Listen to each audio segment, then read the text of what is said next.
With Americans collectively owing over 1.8 trillion in student loan debt, why is no one talking about scholarship award displacement, the hidden factor of the student debt crisis?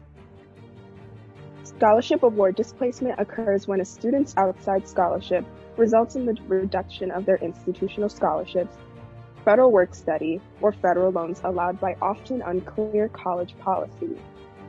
Students affected by this practice are given one of two options: drop out or add to your debt to continue your education. You should not be penalized for your hard-earned scholarships. We fight to educate, empower, and equip students and families with the tools and resources to take control of their financial and college decisions.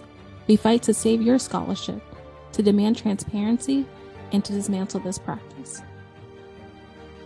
With unanimous bipartisan support, 5 states have outlawed the practice of scholarship award displacement. While we celebrate our victories, our fight is far from over. Join us to dismantle this practice. We urge you to stop snatching our scholarships. Stop snatching our futures.